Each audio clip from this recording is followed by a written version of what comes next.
त्यासाठी तो तेवढी तयारी करेल याचा तुम्हाला विश्वास पाहिजे, समन्वयकाला विश्वास पाहिजे, तर तो त्याचे परिश्रम त्या विद्यार्थ्यामध्ये गुंतवू शकतो. जर का नगरवरने एखादी विद्यार्थिनी आली असेल, 2 विद्यार्थिनी आल्या असतील आणि त्या व्यासपीठावर ज्ञानपीठावर गेल्यानंतर फक्त उपस्थित परीक्षक आणि सन्माननीय श्रोते म्हणून जर खाली उतरले असतील तर हे अपयश त्यांचं नाही, त्यांना पाठवणाऱ्या कॉलेजचं आहे, त्या समन्वयकाचं आहे. त्यामुळं ती संधी मिळवून देणं आणि ती संधी वेळेत मिळवून देणं, वेळेत त्याची परिपूर्ण तयारी करून घेणं हे तुमचं काम आहे.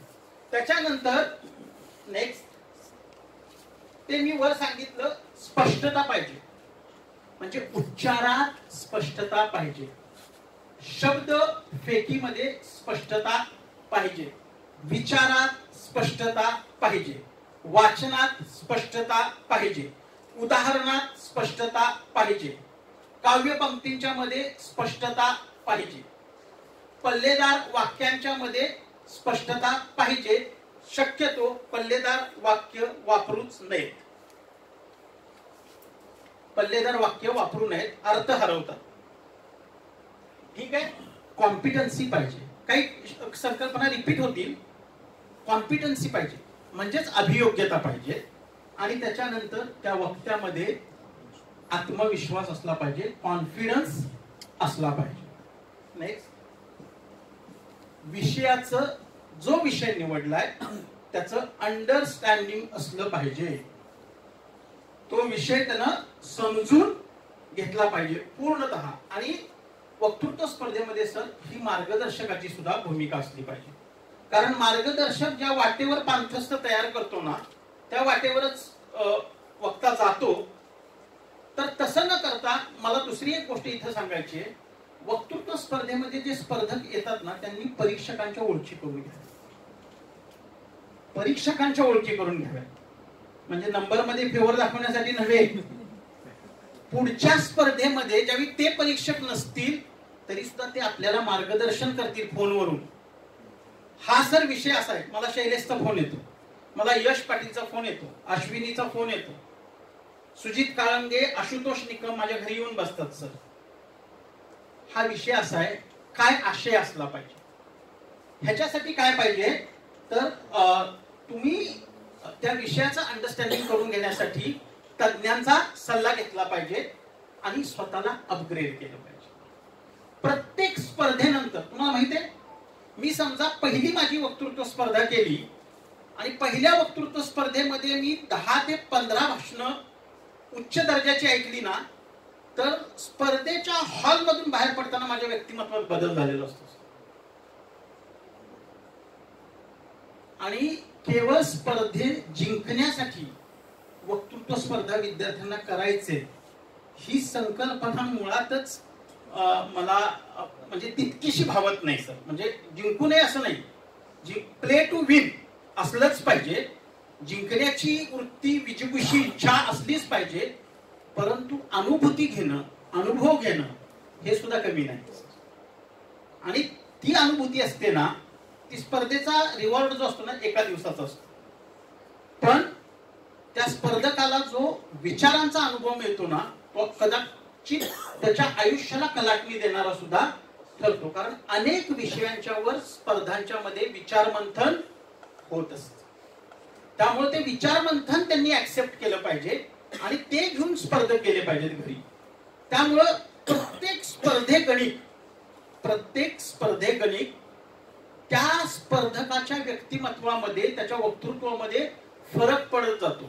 पहिल्या स्पर्धेमध्ये बक्षीस मिळत नाही, दुसऱ्यामध्ये नाही, तिसऱ्यामध्ये नाही, चौथ्यामध्ये नाही, पण 5व्यामध्ये तो वरच्या मार्कांच्या तक्त्यामध्ये वरच्या बाजूला यायला सुरुवात होते. आणि तक्त्यामध्ये पहिल्यावर आला नाही, दुसऱ्यावर आला नाही, तिसऱ्यावर आला नाही तरी चालेल, पण सरांनी सांगितलं तसं त्याच्यातून एखादा पत्रकार होतो, त्याच्यातून एखादा न्यायाधीश घडतो, त्याच्यातून एखादा प्रोफेशनल वक्ता घडतो, त्याच्यातून एखादा व्यवस्थापक घडू शकतो. ठीक आहे. तर आपली भूमिका ती असावी असं मला वाटतं. त्याच्यानंतर त्या प्रत्येक वक्त्याचा युनिकनेस असावा. म्हणजे कुठल्याही वक्त्यानं दुसऱ्याची स्टाईल कॉपी करू नये. कुठल्याही वक्त्यानं दुसऱ्याची स्टाईल कॉपी करू नये. तो बेनझीर असावा. तो काय असावा? बेनझीर असावा. बेनझीरचा अर्थ आहे एकमेव अद्वितीय असावा. त्याची शैली वेगळी असावी सर्वांना.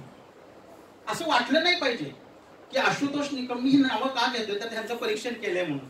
आशुतोष निकम, मिथुन माने, किरण कीर्तीकर आणि सुजित काळंगे एकाच स्टाईलनी बोलले असं वाटू नये. आणि ते मला श्रुती बोरस्तेच्या व्याख्यानामध्ये जाणवतं. त्याचा डेमो दाखवणार आहे मी. ते मला जाणवतं सर श्रुती बोरस्तेच्या व्याख्यानामध्ये. तर तो युनिकनेस दाखवा. पुढे ट्रस्ट, आत्मविश्वासाबरोबर आपण जो सांगतोय त्या आशयावर विश्वास पाहिजे आणि आशय वास्तविक पाहिजे. ट्रुथ पाहिजे त्याच्यामध्ये. आशयामध्ये ट्रुथ असलं पाहिजे. आणि दुसरी गोष्ट टेक्निकॅलिटी माहित पाहिजे. म्हणजे स्पर्धकाला गुणतक्ता कळला पाहिजे. आणि गुणतक्ता काय असतो याचं मार्गदर्शन विद्यार्थ्यांना करण्याची जबाबदारी ही तुमची, समन्वयकांची. भाषा शैली, सादरीकरण, आशय, विषय प्रवेश, समग्र प्रभाव, 5 मुद्दे महत्वाचे. त्याच्यानंतर पुढे नेक्स्ट इन्फॉर्मेशन केली पाहिजे. गोळा आपण माहितीचं संकलन झालं पाहिजे. जसा रिसर्चर माहितीचं संकलन करतो तसं वक्तृत्व स्पर्धेमधल्या स्पर्धकांना सुद्धा माहितीचं संकलन केलं पाहिजे. आणि ती माहितीची कात्रणं जिथं जिथं उपलब्ध होतात तिथं तिथं ती कात्रणं त्यानं आपल्याकडे साठवून ठेवली पाहिजे. कारण मागचे संदर्भ पाहिजेत सर. म्हणजे भूतकाळातले संदर्भ, वर्तमानातले संदर्भ आणि भविष्यात निर्माण होऊ शकतील असे संदर्भ व्याख्यानातून देता आले पाहिजेत स्पर्धकांना. म्हणून इन्फॉर्मेशन पाहिजे आणि इनोव्हेशन पाहिजे. म्हणजे समजा माझं परीक्षण डॉक्टर देवानंद सोनटक्के सरांनी एकदा केलेलं आहे हे मला माहित आहे आणि पुन्हा दुसऱ्या स्पर्धेच्या वेळी सरच परीक्षक आहेत. शैलीत बदल केला पाहिजे, इनोव्हेशन झालं पाहिजे. कारण त्यांच्यासाठी ते रिपिटेशन असतं. त्यांच्यासाठी काय असतं? ते रिपिटेशन असतं. त्यामुळे शैलीत बदल झाला पाहिजे. आणि सर्वात महत्वाचं म्हणजे जसं आपण बोलतोय तसं आतून आपलं व्यक्तिमत्व पाहिजे. व्यक्तिमत्वाची एकात्मिकता म्हणजे इंटिग्रिटी. व्यक्तिमत्वाची एकात्मिकता पाहिजे. व्यक्तिमत्वाची एकात्मिकता पाहिजे. आणि त्याच्यानंतर जो मिळतो ना तो आउटपुट असतो. एवढं सगळं केल्यानंतर जो मिळतो तो आउटपुट असतो. निष्पत्ती, फलनिष्पत्ती असते. त्याच्यामुळं ओव्हरऑल इम्प्रेशन तयार होतं. आणि मग तुम्ही ऑक्युपेशन म्हणजे प्रोफेशनलिझम कडे जाता. प्रोफेशनलिझम म्हणजे व्यावसायिकता येते त्याच्यामध्ये. पण आता एक गोष्ट मी सर इथं सुचते म्हणून सांगतो की वक्तृत्व स्पर्धा 20 वक्तृत्व स्पर्धा जिंकल्या ना की आपण शब्दप्रभू झालेलो आहोत असा समज आपला आपणच स्पर्धक करून घेतात आणि ते व्याख्यानाकडे वळतात. कुठं वळतात? व्याख्यानाकडे वळतात. एकदा व्याख्यानाकडे वळला ना पुन्हा कुठलीही स्पर्धा करू नका. आणि मी अनेक जण अशी उदाहरणं बघतोय, माझेच विद्यार्थी आहेत, आता त्यांच्याविषयी मी नावं न घेता बोलतो. ते स्पर्धाही करतायत आणि ते व्याख्यानही देत आहेत आणि स्वतःच्या समोर अमुक अमुक व्याख्याते अशी नावंही ते लावतायत. स्पर्धा, एक तर तुम्ही स्पर्धा करा अथवा स्पर्धा सुटल्यानंतर व्याख्यानाकडे वळा. व्याख्यानं एकदा सरायला सुरुवात केल्यानंतर पुन्हा स्पर्धा करू नका. कारण तुमची ओळख ही आता व्याख्याता म्हणून झालेली. आता मी समजा जर खुली वक्तृत्व स्पर्धा मी भाग घेतला, कसं वाटेल? ते कसं दिसेल चित्र? मला येईल की बोलता छान त्या विषयावर, पण मी आता स्पर्धक होऊ शकत. ठीक आहे, नेक्स्ट. नॉव्हेल्टी पाहिजे. प्रत्येक वेळी नाविन्य पाहिजे सर आशयामध्ये. आशयामध्ये प्रत्येक वेळी नाविन्य पाहिजे आणि तुम्हाला वक्तृत्व स्पर्धेचे आणि भाषण शैलीचे नॉर्म्स माहिती पाहिजे. मला संदर्भ कुणाचा आहे माहिती नाही, पण एक वाक्य फार छान आहे. कळेपर्यंत बोला. काय म्हणतात? कळेपर्यंत बोला, कळेल असं बोला, कळेपर्यंत बोला, कळेल असं बोला आणि कळल्यानंतर न कळत सुद्धा बोलू नका. कळल्यानंतर न कळत सुद्धा बोलू नका, म्हणजे मुद्द्यांचं रिपिटेशन करू नका. कळेपर्यंत बोला, कळेल असं बोला आणि कळल्यानंतर न कळत पण बोलू नका. हे समजावा विद्यार्थी. तुमच्याकडे त्या भाषण स्पर्धेची, प्रत्येक स्पर्धेचे नियम वेगळे असतात, प्रत्येक स्पर्धेच्या अटी वेगळ्या असतात. त्यामुळे समन्वयकांची जबाबदारी आहे त्यांनी नॉर्म्स समजून सांगितले पाहिजे. आणि त्याच्यानंतर त्या विद्यार्थ्याच्याकडे नॅरेशनची कला अवगत असली पाहिजे. आणि ते शास्त्र सुद्धा आहे. एखादी कथा कथन करायचं जशी कला आहे तशी शास्त्र आहे. ते नॅरेशन त्याला माहित पाहिजे. Next slide. आपण वक्तृत्वालाच ओरेटरी असं सुद्धा म्हणतो, ओरेटरी असं सुद्धा म्हणतो. तर त्या ओरेटरीचं नेक्स्ट ओ ऑप्टिमिझम पाहिजे.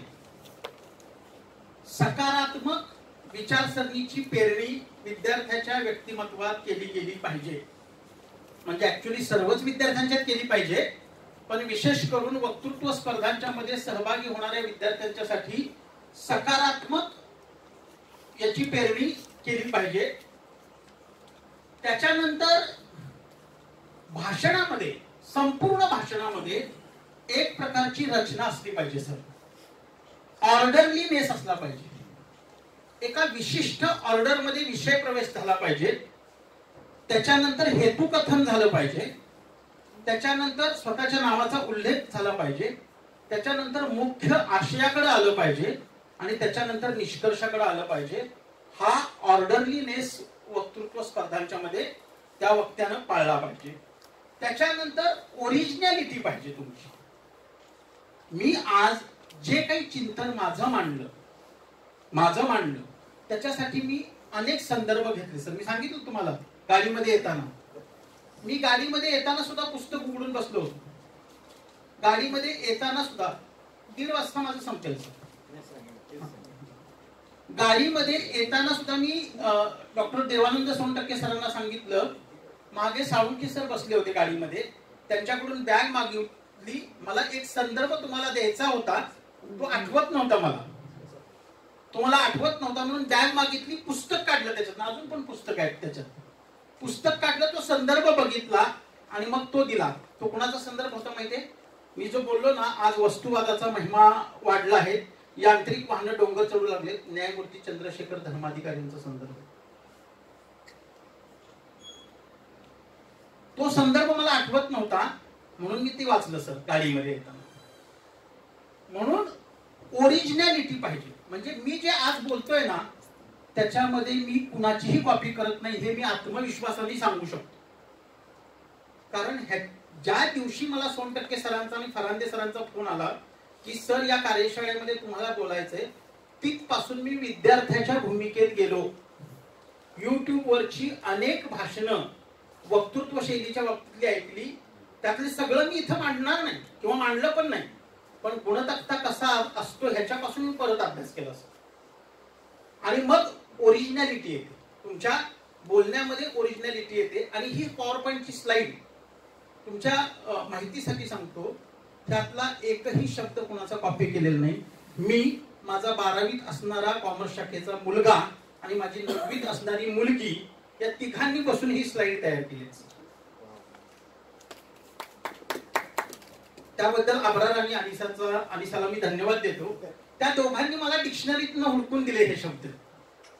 त्यांना सांगितलं डिक्शनरी घ्या, मला इलोकेशनवर 3 शब्द ई न सुरुवात होणारे पाहिजेत, ओरेटरी मधल्या ओ न सुरुवात होणारे मला 3 शब्द पाहिजेत, पण सगळे वक्तृत्वाशी रिलेटेड पाहिजे. तर मुलं घडतात. मुलं घडवण्याची एक वेगळी प्रक्रिया असते. शिक्षणशास्त्राचा फार तत्वज्ञानाचा अभ्यास करावा लागत नाही सर. छोट्या छोट्या गोष्टी असतात, त्याच्यातून आपण मुलांना घडवू शकतो. तुम्ही पण द्या ना ह्या टास्क तुमच्या विद्यार्थ्यांना. तर ओरिजिनॅलिटी येते आणि मग आपण जी भीती आहे स्टेजवर जाऊन बोलण्याची, त्याच्यावर ओव्हरकम करू शकतो, त्याच्यावर मात करू शकतो. आणि मग केवळ 2 वाक्य बोलून विद्यार्थ्यांना खाली उतरण्याची गरज लागत नाही. ठीक आहे. Next one. हा, दुसरी गोष्ट, परंपरावाद वक्त्यांनी जरूर मांडावा. पण माझं एक आवर्जून सांगणं असं आहे की मॉडर्न विचारसरणी, विवेकवादी विचारसरणी, समाजाचं प्रबोधन होईल अशी रिफॉर्मेटिव्ह विचारसरणी वक्त्याची विकसित झाली पाहिजे. ह्याच्याबद्दल कसबे सर काय बरोबर आहे ना माझं मत? समाज प्रबोधन झालं पाहिजे आणि रिफॉर्मेटिव्ह असलं पाहिजे. परंपरा जरूर पाळाव्यात, पण रिफॉर्मेशन कडे जावं. रूल्स मगाशी सांगितलं, नॉर्म्स पाहिजेत आणि तुम्हाला स्वतःला रिव्हील करता आलं पाहिजे. म्हणजे आता मी जेवढं बोललो त्यातून तुम्हाला माझ्या व्यक्तिमत्वाचे काही पैलू कळाले असतील. ते मानसशास्त्रीय पातळीवरचे असतील, पण कळाले असतील की सरांचं काय नेमकं व्यक्तिमत्व आहे, त्यांची विचारधारा कुठल्या बाजूची आहे. हे रिव्हील होणं तितकंच गरजेचं आहे. पण तुम्हाला एखादा विषय दिला तर त्याचं विश्लेषण करता आलं पाहिजे, अनालिसिस करता आलं पाहिजे आणि ते अनालिसिस अप्रोप्रिएट असलं पाहिजे. म्हणजे योग्य विश्लेषण असलं पाहिजे. नुसतं विश्लेषण करून उपयोगाचं नाही, योग्य विश्लेषण असलं पाहिजे. तर तुम्ही एबल व्हाल, म्हणजे तुमच्यामध्ये एबिलिटी निर्माण होईल. पुढे नेक्स्ट. हा, मगाशी उल्लेख केला मी रिफॉर्मेशनचा. पण ज्यावेळी रिफॉर्म करायचं असतं ना, त्यावेळी ट्रॅडिशन सुद्धा माहित पाहिजे. ज्याला ट्रॅडिशनच माहित नाही तो रिफॉर्म काय करणार आहे? त्यामुळे ट्रॅडिशन्स माहित पाहिजेत. कशा संदर्भात बोलतोय आपण? वक्तृत्वाच्या ट्रॅडिशन्स माहित पाहिजेत. म्हणजे कशा ट्रॅडिशन्स आहेत त्या? सर मला युट्यूबवर अजून तुम्ही माझ्या बरोबर आहात ना? सर्वजण आहात ना? म्हणजे ते विचारावं लागतं मधनं. तर मला एक उदाहरण आता इतकं सुंदर मी युट्यूबवर ही तयारी करताना ऐकलं की चारी बाजूनी परकीय सत्तांची प्रचंड ताकद असताना, शिवरायांनी दऱ्याखोऱ्यातल्या मावळ्यांच्या मध्ये जो स्वराज्याच्या जिद्दीचा अंगार फुलवला, तो काही शस्त्रांच्या आधारावर फुलवला का? तो काही फार मोठ्या राजमहलांच्या आधारावर आणि दरबाराच्या आधारावर फुलवला का? नाही. माझं मत असं आहे, छत्रपती शिवरायांचे शब्द एवढे प्रभावी असतील की त्याच्यामध्ये मावळ्यांच्या अंगामध्ये जिद्दीचा अंगार फुलवण्याची क्षमता असेल. बाबासाहेबांचे शब्द एवढे परिपूर्ण असतील की दीनदलित समाजाला उमेदीची, आशेची एक नवीन पहाट मी देऊ शकतो, हा आशावाद निर्माण करण्याची त्यांच्याकडे कुवत असेल. ती कुवत त्यांच्या शब्दांच्या मध्ये असेल, तीच महात्मा फुलेंच्या मध्ये असेल आणि तीच राजर्षी छत्रपती शाहूंच्या मध्ये असेल. हा संदर्भ मला युट्यूबवर मिळाला. असं म्हणजे शब्दांची कुवत माहित असण्यासाठी आपल्याला ट्रॅडिशनल माहित पाहिजेत. आणि दुसरा एक संदर्भ मला सापडला, तो म्हणजे आपण महाराष्ट्राचे आद्य वक्ते कुणाला म्हणू? तर त्यांनी असा संदर्भ सांगितला, आपण ज्ञानेश्वरांना महाराष्ट्राचे आद्य वक्ते म्हटले पाहिजे. कारण भगवद्गीतेचं भावार्थ दीपिकेमध्ये रूपांतर करून ती जनसामान्याच्या मनात उतरवण्यामध्ये ज्ञानेश्वरांच्या शब्दांची ताकद. हे आपल्याला ट्रॅडिशन्स ह्या माहित पाहिजे, वक्तृत्वाच्या ट्रॅडिशन्स पाहिजे. आचार्य अत्रेंचं वक्तृत्व काय होतं? अटल बिहारी वाजपेयी बोलताना का थांबत होते? प्राचार्य शिवाजीराव भोसलेंचं ओघवती शैली कशी होती? कालच मी त्यांचं विषय नसलेलं भाषण ऐकलं, अप्रतिम. त्याच्यानंतर मी नावं घेण्याचं थांबतो. त्याच्यानंतर मी प्राचार्य शिवाजीराव भोसलेंच्या नंतर महाराष्ट्रातल्या नामांकित वक्त्यांची नावं घ्यायचं थांबतो. त्याच्यामध्ये मात्र पुन्हा मला मागे जावं लागेल. राम शेवाळकर येतात, राम शेवाळकर येतात, कमल कठार ठकार, कमल ठकार ह्या येतात, कुमार सप्तर्षी येतात. सर ही वेगळी नावं आहेत. आपल्याला युट्यूबवर माहित असलेली नावं वेगळी आहेत. हा, ती आवेशपूर्ण आहे, त्याचं नका नाद आलं. ठीक आहे, पुढे.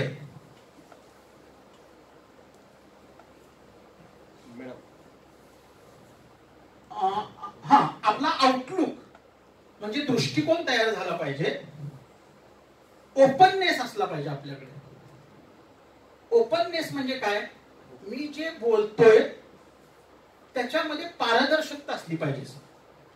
पारदर्शकतेचा हेतू फक्त दुसऱ्यांना दुखवण्याचा असू नये.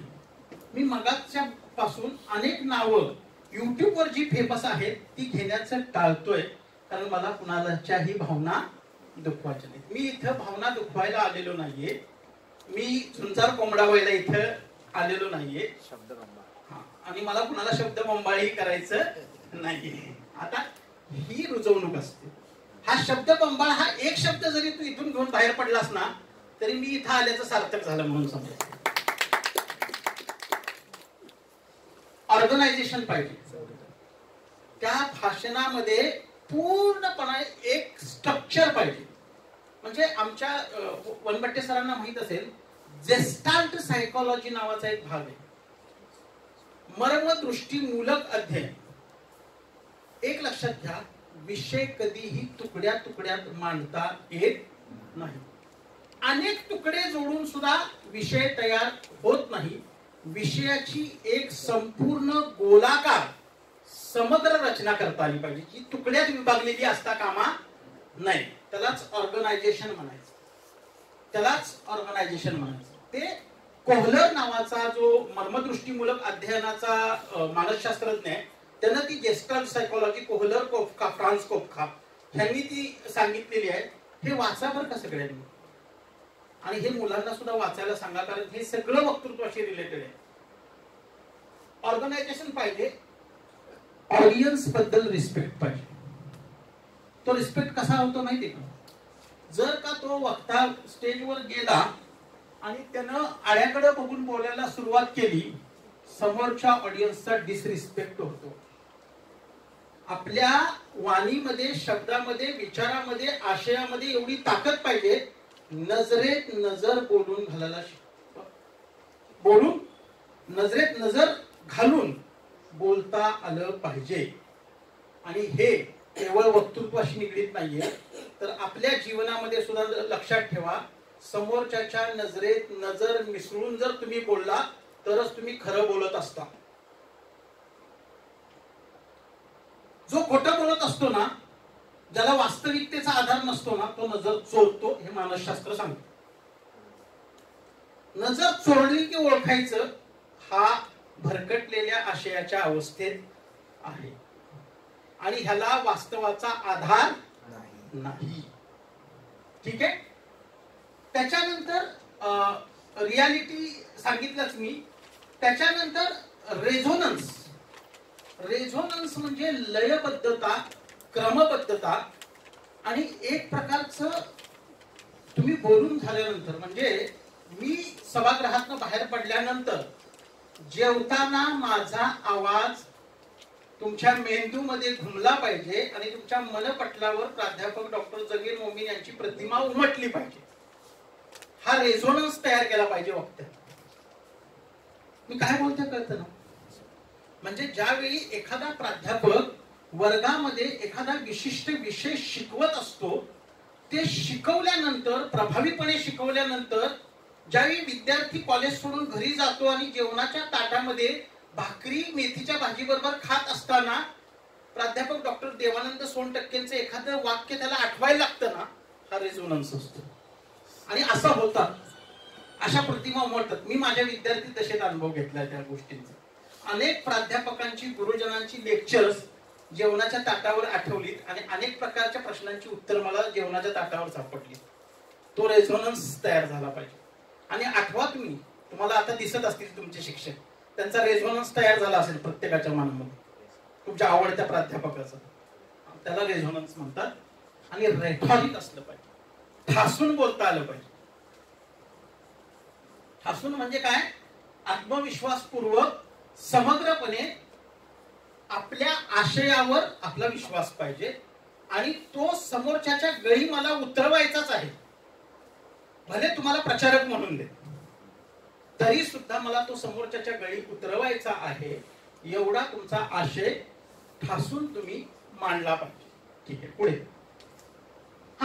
त्या तुमच्या भाषणातून तुम्हाला बक्षीस मिळणार हे तुमचं यील्ड झालं, तुमची हासिल करण्याची क्षमता झाली की किंवा तुम्ही हासिल केलं ते बक्षीस. समोरच्यांना काय मिळालं? समोरच्याला विचार मिळाले पाहिजे, संस्कार मिळाले पाहिजे, त्याच्या समोर आदर्शांची मांडणी झाली पाहिजे, त्याच्या समोर उत्कृष्ट शब्दांची मांडणी झाली पाहिजे. ते इल्डिंग, आपण पीक घेतो ना सर, त्याला इल्डिंग म्हणतो आपण. मातीतून पीक उगवून येतं ना, तसं श्रोत्यांच्या मनामध्ये प्रश्नांचं पीक उगवलं पाहिजे, विचारांचं उगवलं पाहिजे, संस्कारांचं उगवलं पाहिजे, आदर्शांचं उगवलं पाहिजे, इच्छांचं उगवलं पाहिजे, आकांक्षांचं उगवलं पाहिजे, भावनांचं उगवलं पाहिजे, क्षमतांचं उगवलं पाहिजे, गुणांचं उगवलं पाहिजे. व्यक्तिमत्व विकास ह्याच्यापेक्षा वेगळा काहीही नसतो. व्यक्तिमत्व विकास याच्यापेक्षा काहीही वेगळा नसतो. ते इल्ड झालं पाहिजे. आणि सर्वात महत्वाचा मुद्दा, जर का तुम्हाला सक्षमतेने तुमची वाक्यरचना करण्याची गरज असेल, तुम्हाला बोलण्यामध्ये, तुम्हाला मगाशी बोललो ते ठासून बोलता आलं पाहिजे, अशी जर तुमची इच्छा असेल तर श्वासांवर कंट्रोल करता आलं पाहिजे. श्वास कंट्रोल करता आला पाहिजे. आता मला दम लागतो, पण कारण मी मगाचपासून जवळजवळ 1 तास झालं तुमच्याशी चर्चा करतो, पण तरी सुद्धा मी इंट्रापर्सनल बॉडी मॅनेजमेंट करतोय सध्या आतल्या. म्हणजे माझ्या श्वासांचं मी नियोजन करतोय, कुठं थांबायचं. माझ्या घशाला सुद्धा कोरड पडते, पण मला आता 3चा टायमिंग दिले, तिथं संपवायचंय. ठीक आहे, तर ते मला नियोजन करता आलं पाहिजे.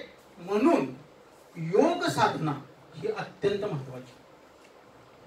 आणि योगिक आता सांगतो तुम्हाला मी, मला आतापर्यंत असं वाटत होतं की योग हा फक्त भारतीय संस्कृत, हिंदी आणि मराठीमध्ये वापरला जाणारा शब्द आहे. पण मी ज्यावेळी वायचे अनेक शब्द चॅट जीपीटी मध्ये टाकले, त्यावेळी योगिक हा शब्द मला काल सापडला. योगिक, योगा आणि प्राणायाम हा संवाद शैली सुधारण्यासाठी आवश्यकच आहे. अविनाश धर्माधिकारी असं म्हणतात की दिवसातून अर्धा तासाचा, ते मी पालन करत नाही, म्हणजे मला होत नाही ते पण प्रांजळपणे मी कबुली देतो. माझ्या शरीराकडे बघून अंदाज आलाच असेल तुम्हाला.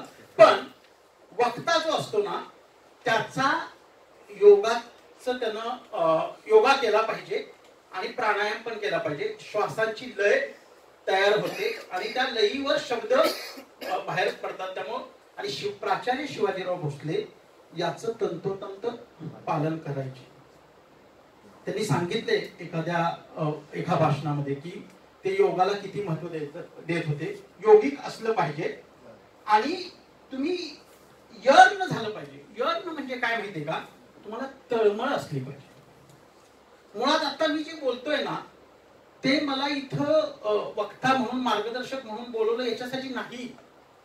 मला त्या विषयाविषयी प्रेम आहे, मला वक्तृत्वाविषयी प्रेम आहे, त्याच्याविषयी तळमळ आहे मला.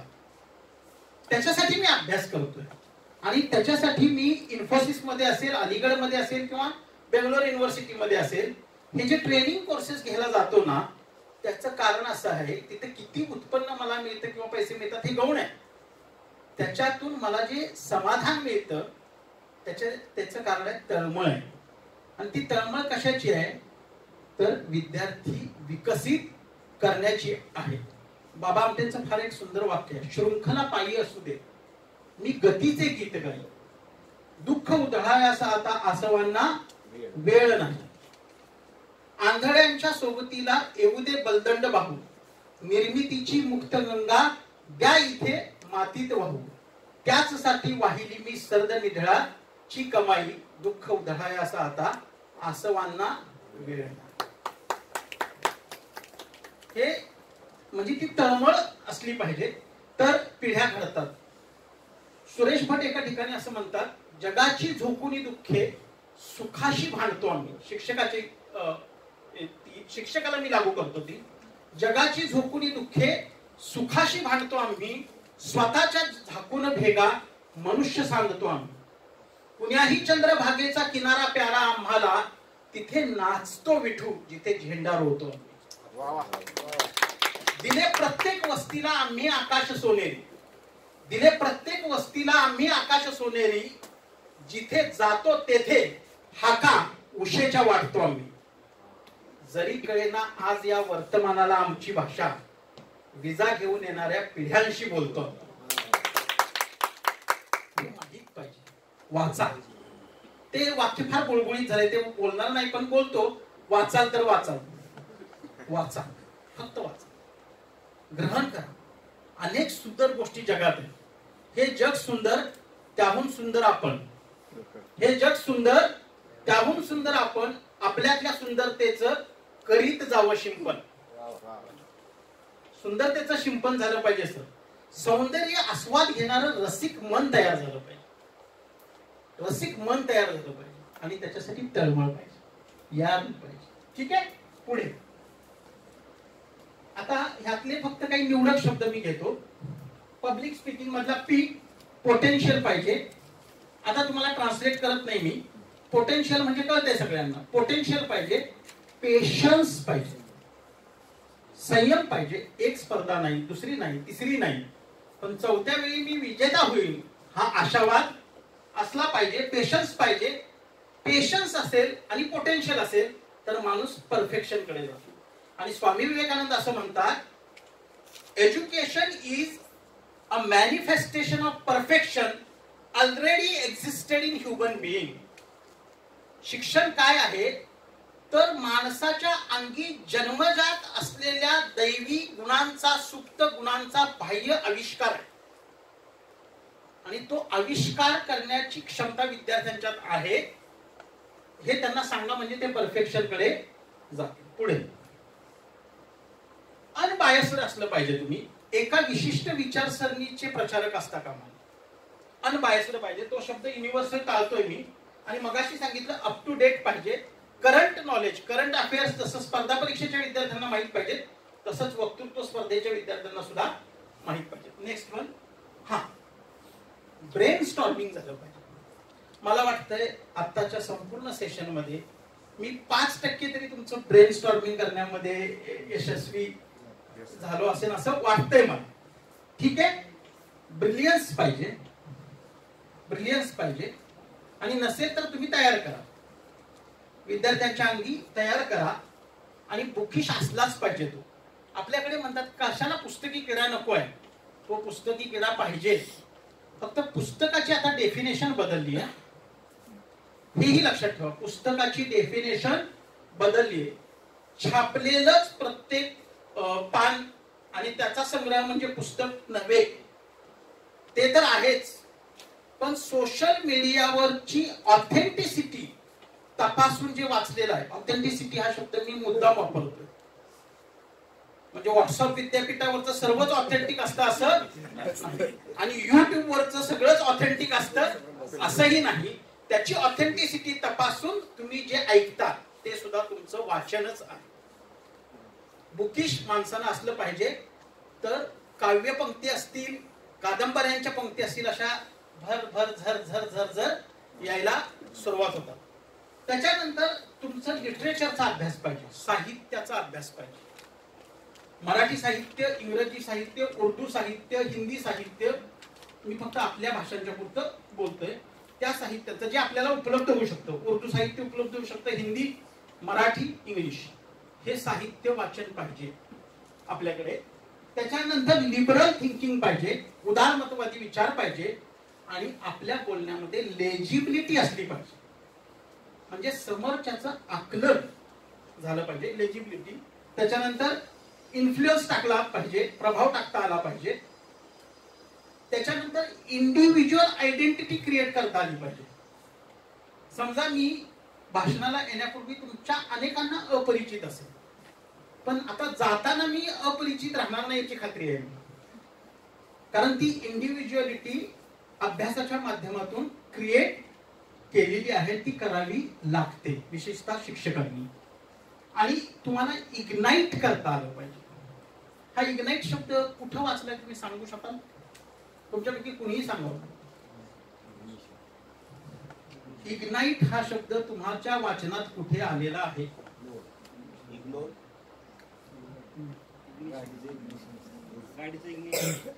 हा, ते ठीक आहे, पण इग्नाइट ह्या शब्दाला भारतामध्ये फार मोठं वजन आहे. मित्रांनो,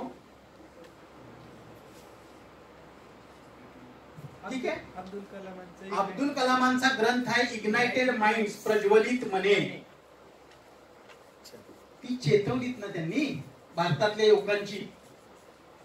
इग्नाइट, ज्योत पेटवणे, चिंगारी. इग्नाइट म्हणजे चिंगारी, इग्निशन.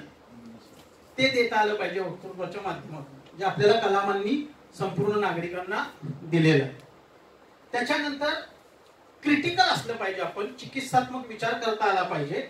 आणि कन्सिस्टन्सी म्हणजे सातत्य आपलं असलं पाहिजे. आज माझं व्याख्यान ऐकलंय, इथून गेलो, आपल्याला सर्टिफिकेट मिळालं, आपला रोल संपला, अशी भूमिका असता कामा नये. कारण विद्वत्ता तयार व्हायला 10,000 तासांचा कालावधी लागतो. तुम्ही अविनाश धर्माधिकारींचं एक युट्यूबवर व्याख्यान आहे, जीनियस बनण्याचे 12 मुद्दे. जीनियस बनण्याचे 12 मुद्दे. त्याच्यामध्ये त्यांनी 4था मुद्दा सांगितलेला आहे, कोणत्याही क्षेत्रात तुम्हाला जर जीनियसची उंची गाठायची असेल, जीनियसची उंची गाठायची असेल तर 10,000 तासांची साधना लागते. मग ते 10,000 तास कसेही बसवा. म्हणजे इथपर्यंत यायला मी मागच्या पूर्ण आयुष्यामध्ये कुठेतरी 10,000 तासांची साधना केलेली आहे. त्याच्यामुळे मी तुमच्या समोर उभं राहण्याची क्षमता माझ्या पायामध्ये आलेली आहे. ठीक आहे, कन्सिस्टन्सी पाहिजे, सातत्य पाहिजे. ठीक आहे, आता स्पीकिंग वर जाऊया आपण. स्पीकिंग पुढे आहे की स्लाइड मॅडम? पुढची स्लाइड. स्टाईल, युनिक स्टाईल पाहिजे आपली. आणि स्ट्रक्चर्ड पाहिजे तुमचं भाषण, स्ट्रक्चर्ड पाहिजे. त्याच्यानंतर सिंक्रोनायझेशन, हे शब्द एकाच संकल्पनेशी निगडीत आहेत. स्टाईल जेव्हा स्ट्रक्चर्ड असते ना, म्हणजे एखादी शैली ज्यावेळी रचनात्मक असते त्यावेळी ती सुनियोजित होते, सिंक्रोनाइज्ड होते. सिंक्रोनायझेशन पाहिजे, सिंक्रोनायझेशन पाहिजे. पुढे पॅशन असली पाहिजे. मगाशी सांगितले तळमळ पाहिजे तुम्हाला. आस्था पाहिजे, विषयासंदर्भात आस्था पाहिजे. आणि तुमचं पोश्चर म्हणजे तुमच्या उभ्या राहण्याची पद्धत, तुमचे हावभाव चेहऱ्यावरचे, तुमचं एकंदरीत व्यक्तिमत्व, त्याचं पोश्चर उभं राहण्याच्या पासून ते बोलण्यापर्यंत हे योग्य असलं पाहिजे. आणि पॉइज, पॉइज म्हणजे त्याला 2 अर्थ आहेत. पॉइज म्हणजे पॉलिश्ड सुद्धा होतं. आणि तुम्हाला नेमका पॉज कुठं घ्यायचा हे सुद्धा माहित असलं पाहिजे. कारण कंटिन्युअस बोलत गेलं ना तर श्रोत्यांच्या मनाला पठारावस्था येते, ती येऊ नये. म्हणून मगाशी मी काय केलं, बाबा आमटेंच्या कविता, थोडस सुरेश भटांची कविता, म्हणजे विषयापासून थोडस बाजूला आलं. ते कुणासाठी माहितीये का? स्पर्धक वक्त्यांसाठी नाही, व्याख्यात्यांच्यासाठी मी सांगतोय. व्याख्याताला हे करता आलं पाहिजे. त्याच्यानंतर पुढचा मुद्दा आहे, ईचा असेल, इलिगन्स पाहिजे. एलिगन्स म्हणजे काय की डेकोरम तयार करता आला पाहिजे, अँबियन्स तयार करता आला पाहिजे तुम्हाला. म्हणजे वातावरणामध्ये एक रौनक, रौनक हा उर्दू शब्द कळतो, रौनक आणली पाहिजे तुम्ही. मग तुम्ही 3 तास बोलला तरी ती रौनक टिकून राहिली पाहिजे, ती रौनक आणली पाहिजे. एज्युकेटिव्ह पाहिजे, म्हणजे त्याच्यातून शिक्षणाची निर्मिती झाली पाहिजे, काहीतरी श्रोत्यांना शिक्षण मिळालं पाहिजे. आणि एंगेज्ड राहिले पाहिजे श्रोते, एंगेजमेंट असली पाहिजे, म्हणजे नजरा हल्ल्या नाहीत पाहिजे. तेवढी हिप्नॉटिक म्हणजे संमोहन करण्याची कॅपॅसिटी, म्हणजे संमोहन करायचं नाहीये, पण भाषेतून बोलण्यातून श्रोत्यांच्या मनाला मोहिनी मोहिनी संमोहन झालं पाहिजे. ठीक आहे.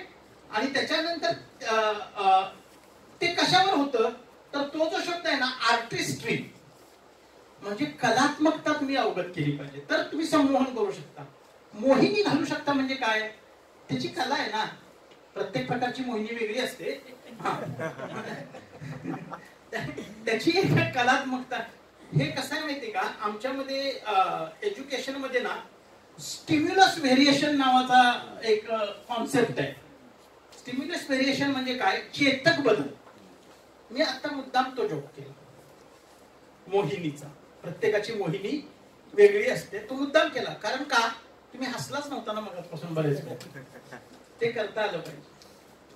चेतक बदल तुम्हाला करता आले पाहिजेत आणि ऑडियन्स मध्ये अवेअरनेस क्रिएट झाला पाहिजे. पुढे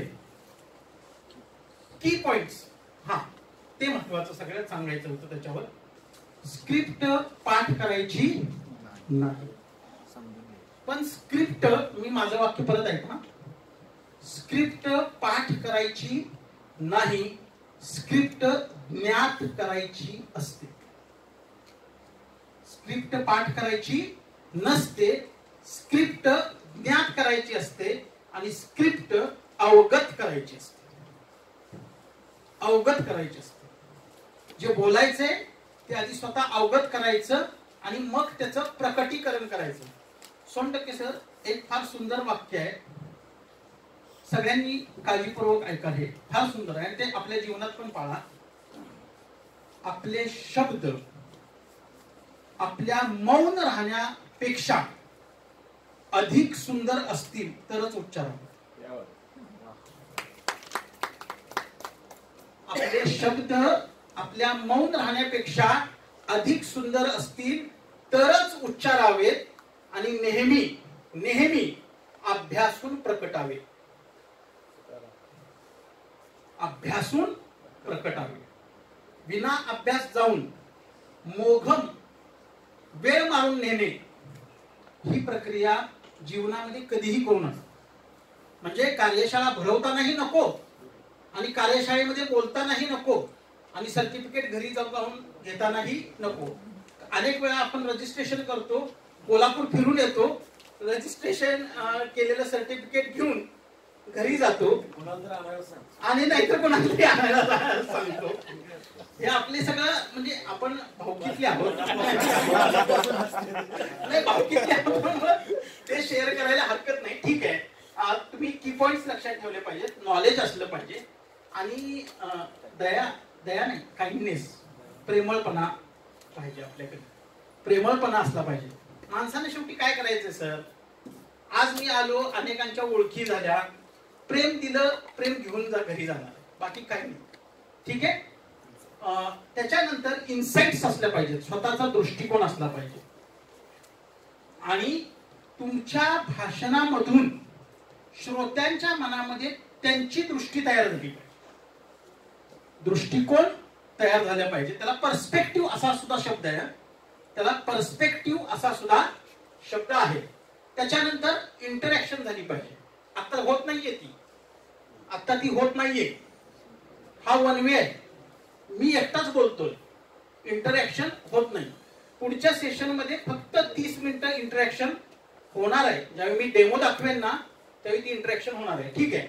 इंटोनेशन पाहिजे म्हणजे आवाजातला चढ उतार. पण आता रडतोय लगेच पिकेला पोचलाय आवेशाच्या असं नको आहे. ठीक आहे. त्याच्यानंतर इनपुट्स देता आले पाहिजे. नवनवीन माहिती सूक्ष्म सूक्ष्म सूक्ष्म पद्धतीनं श्रोत्यांच्या समोर मांडता आली पाहिजे. त्यातले बारकावे. सर रिसर्च म्हणजे काय असतं. रिसर्च काय असतो. संशोधन काय असतं. वक्तृत्व संशोधन आहे हे माहित पाहिजे तुम्हाला.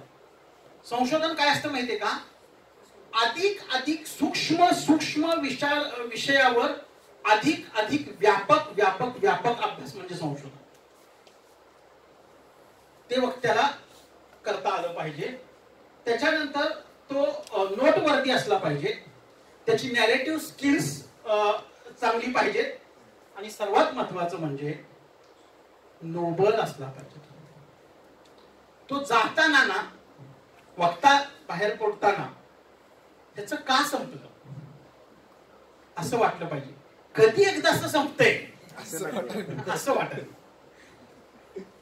वक्ता जाताना का संपलं याचं म्हणजे प्राचार्य शिवाजीराव भोसलेंची व्याख्या, बोलणारा प्रत्येक जण वक्ता नसतो, ज्याचं बोलणं सातत्यानं पुन्हा पुन्हा पुन्हा पुन्हा ऐकावंसं वाटतं तो वक्ता असतो. आणि त्याच्यासाठी लागतात ते जेस्चर्स, चेहऱ्यावरचे हावभाव, जेस्चर्स लागतात, बॉडी लँग्वेज लागते, देहबोली लागते. त्याच्यानंतर त्याच्यातून काय निर्माण होतं, जेस्चर्स मधून आणि बॉडी लँग्वेज मधून काय निर्माण होतो, ग्रेस, व्यक्तिमत्वाची परिपक्वता आणि त्याचा प्रभाव तयार होतो, त्याचा ग्रेस तयार होतो. आणि या सर्वांसाठी लागतो तो शेवटचा शब्द म्हणजे प्रॉपर कार्यशाळा आणि त्याच्यातला गायडन्स.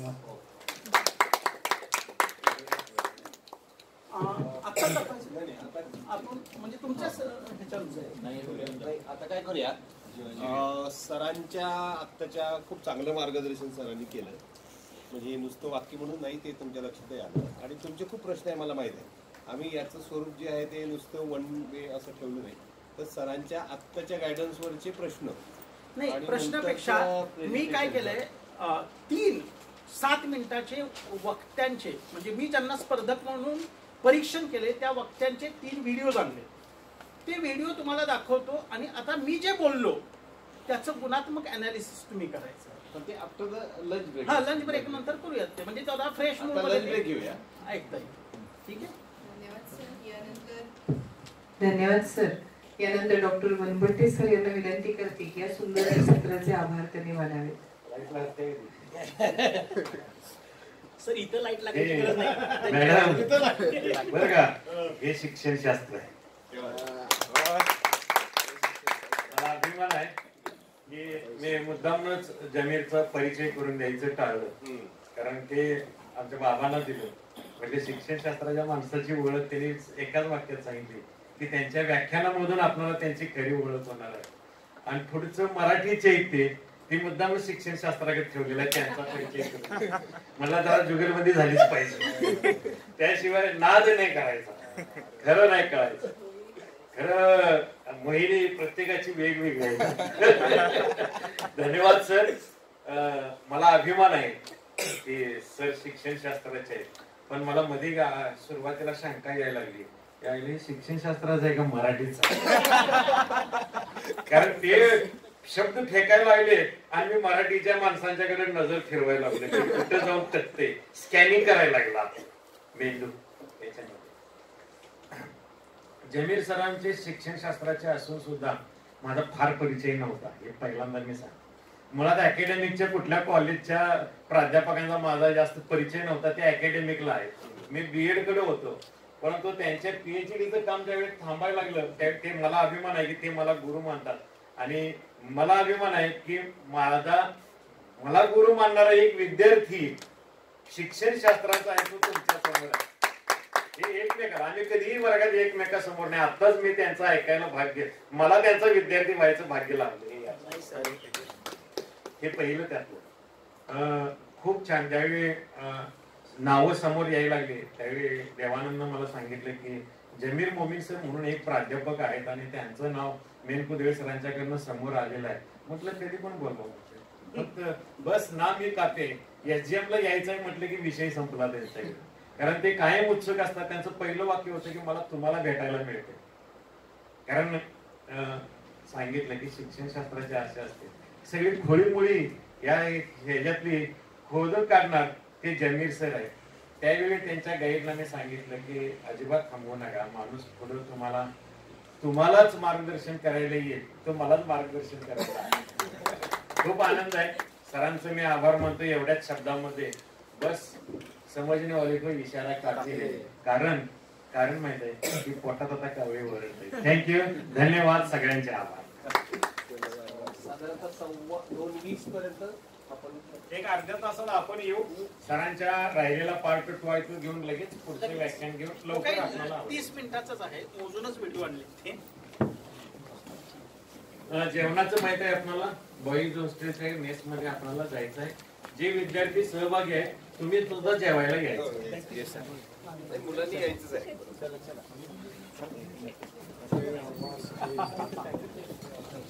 आता आपण आलो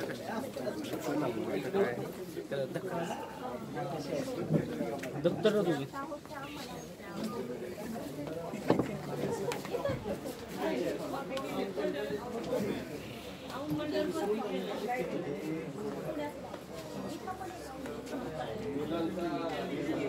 आले. वाशीवरून कोण आलं?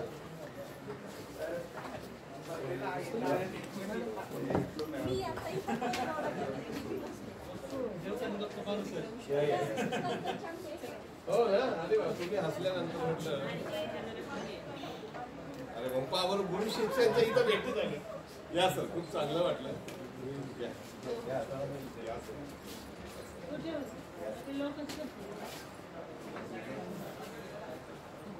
मुद्दामच याचं असं स्वरूप कंटाळवाने हे करू नये असं लय लांबलं उद्घाटन होते असं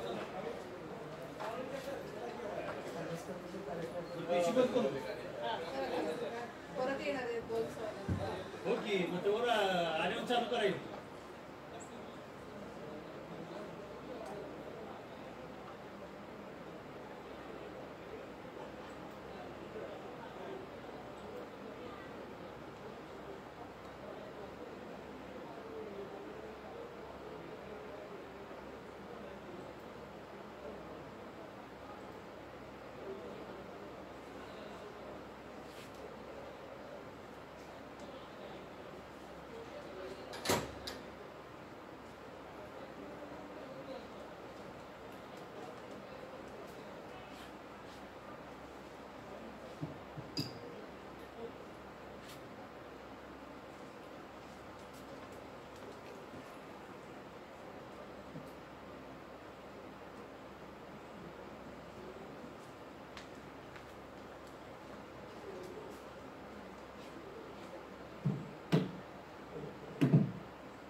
इथं बंद करायचं आहे कुठं तर ते थांबा थांबा इथं बंद करा. हां